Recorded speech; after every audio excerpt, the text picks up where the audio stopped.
Hello and welcome to Myth Monsters. My name is Erin and I'll be your host for these little snack bite-sized podcasts on folklore and mythical monsters from around the world.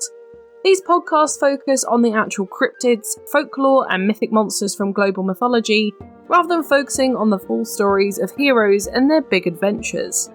I'll also be dropping in some references that they have to recent culture and where you can see these represented in modern day content so that you can learn more and get as obsessed as I am about these absolute legends of the mythological world. I've been a really busy bee these last 2 weeks. I've been on 2 other podcasts as a guest, so I'll share these once they're ready and you can listen to me talk about movies and my book, which is strange because if you didn't know, I'm also a published poet, just casually slipping in some self-advertisement there. But I really love guesting, I love the opportunity to talk to other podcasters, so I will share these once they are done. Anyway, this week, we're looking at an even more creative monster, and that's the Fossegrimen from Scandinavian mythology. You might have even heard of this monster through another name, such as the Grim or even the Stromgarlen if you're into specifically Swedish folklore, but it's all the same monster, so we're just going to get into it. The Fossegrimen is described as a water spirit that lives mostly near waterfalls and plays the fiddle exceptionally well, specifically the Norwegian Hardanger fiddle. They are usually described as being exclusively male and exceptionally beautiful at that. They are human in appearance but with sort of elvish features, such as the pointed ears and the delicate facial features and hands. They are sometimes noted to have finned or clawed feet, however these reports are quite lacking. This is just one variant though. They are sometimes noted as being ugly old men with green teeth and green hats, and another is that they're half fish and have gills and webbed feet, and that they'll always keep them hidden. But again, this one is a little bit unpopular in comparison to our beautiful elvish young men. You can usually find them either in caves with water flowing through them, lakes, streams, or hiding in the pools of waterfalls in Norway or Sweden. Basically, wherever there is a small body of water within these fjords, you may find one. How can you tell one's there? You will hear the eerie tune of the fiddle as you enter the cave, playing the beautiful but mournful songs of nature. When you do find them, they will usually be about waist deep in the icy fjord water, playing their fiddle, and sometimes they even dabble with a harp. You never know what you're going to get with these two, but it will always be a stringed instrument of some kind. Why would you ever go looking for a Fossegrim though? Well, that's because their most amazing power was one that could be taught with persuasion. Wanton musicians would try and find a Fossegrim to convince them to teach them the ways of the fiddle. They would do this by bringing a white ram to a northward flowing waterfall on a Thursday night specifically, and chucking it in bottom first without looking. The only other alternative was to get smoked mutton, but not just normally. You had to steal it from your neighbour's pantry for 4 Thursdays in a row. It's very specific, but it's the only way to summon them.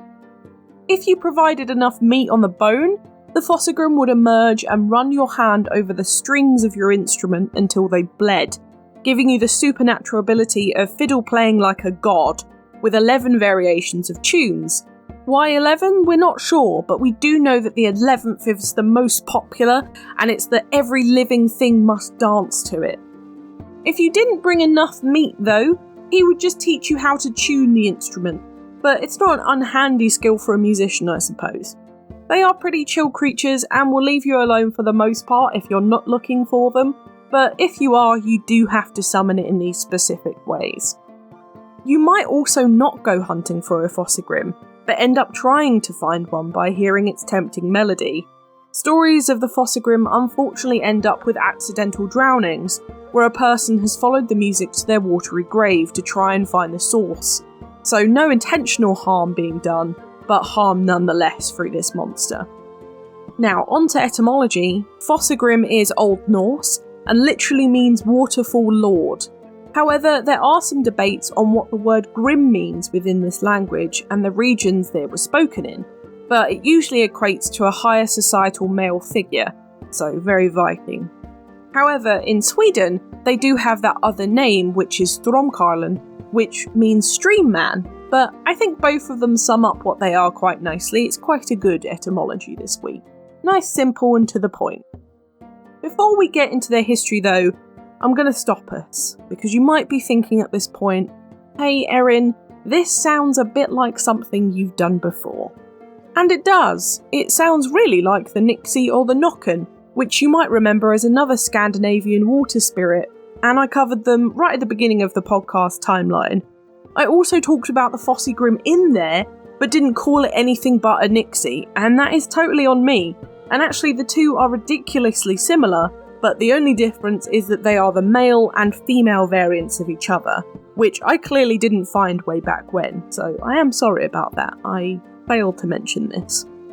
Other than their gender difference, the main one between Fossegrimen and Nixie is that the Nixie do tend to be a bit more vicious, known for taking all types of people, but mostly pregnant women, off to their deaths in the water. However, the Fossegrimen just want to live in their caves and play music.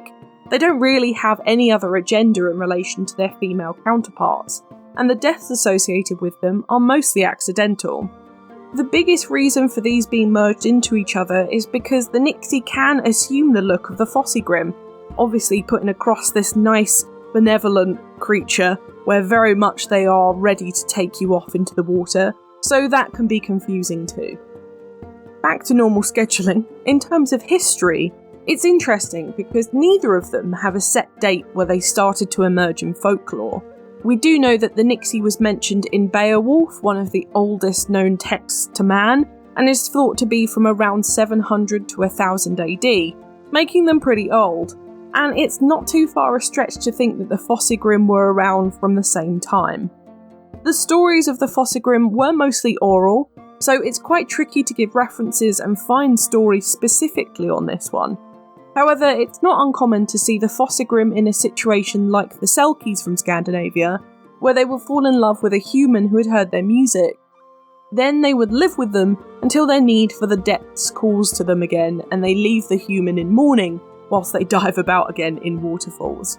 It is also said with all of these types of creatures that they'll become malicious if taken from the water for too long, so I wouldn't risk it with a finger-slicing musician who can force you to dance, in all honesty. The last tidbit I'll leave you with was that it was believed that infamous musicians in reality were trained by Fossegrim, two of which being Torgeir Ungudson and Ole Bull, who were very famous Scandinavian fiddlers from the 1800s, and we could even say that more modern ones such as Alexander Rybak or Lindsey Stirling perhaps are the modern day equivalent of that, where they're having these amazing violin and fiddle powers blessed to them by the Fossegrim.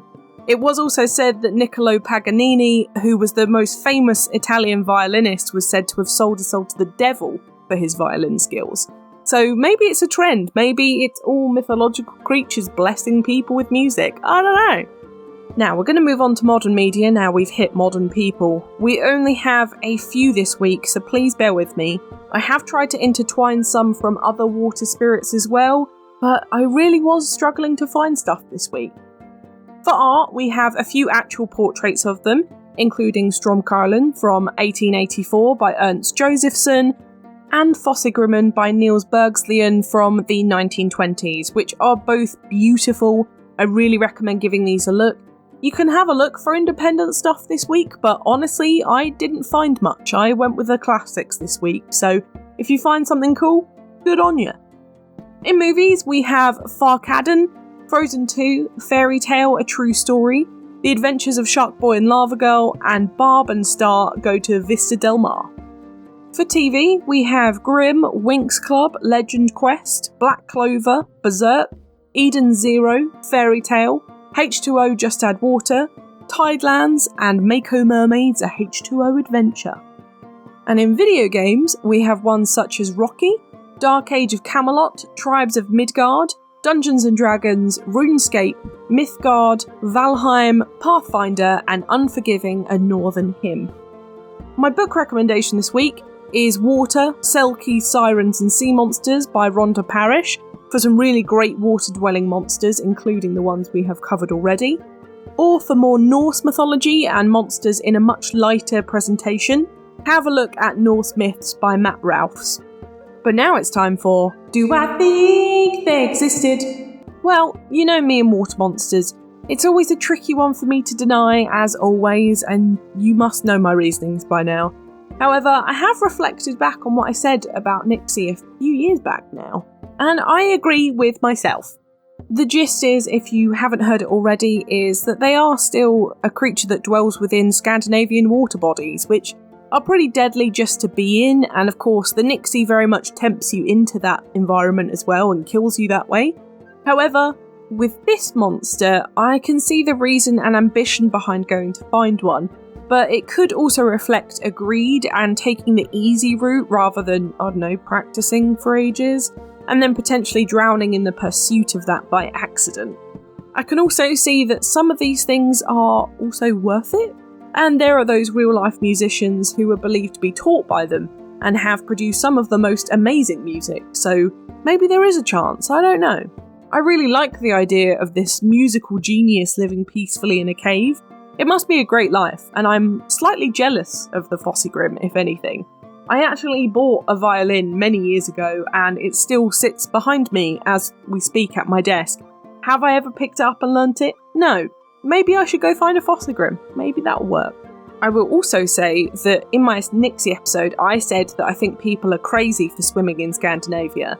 And 2 years later, massive character development for me, go me. But I've swam in the canals of Copenhagen twice since then, and I really recommend doing so. It's cold as anything, but it does make you feel so alive.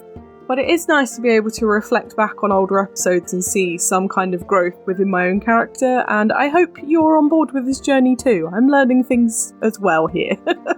But what do you think? Does the Fossegrim live in the caves of Scandinavia, blessing musicians? Let me know on Twitter, I would love to know what you think. I did really enjoy this one, and I do love some Norse mythology from time to time. I actually thought this one would be bigger in terms of popularity, but it seems I was massively incorrect, and it was actually a bit of a pain to research, but it all seems worth it in the end, and I definitely learned a lot about this monster. But next week, we're heading over to ancient Persia and Islamic mythology for the first time in a while, and we're looking at the wonderful and beautiful fairies, the Peri. Come fluttering in next Thursday for this much lovelier monster. But for now, thank you so much for listening. It's been an absolute pleasure. If you enjoyed this podcast, please give it a rating on the service you are listening on. I've got the Twitter for any questions or suggestions on what monsters to cover next, and I'd really love to hear from you. The social media handles for TikTok, YouTube and Instagram are Myth Monsters Podcast, and the Twitter is Myth Monsters Pod. All of our content can be found at mythmonsters.co.uk, and you can find us on Good Pods, Buy Me a Coffee and Patreon if you want to help me fund the podcast too. As I said, I did do some guest spots for the last 2 weeks, so you will see posts from me about being on Movie Buff's Happy Hour and M's Books and Cats podcast. I will share the links as soon as they're available, and I really hope you enjoy them. They're definitely a different take to what I usually do, but we do talk mythology, we do talk monsters, so please do tune in if you get a chance. Come join the fun though, share this with your pals. They might love me as much as you do, but for now, stay spooky. And I'll see you later, babes.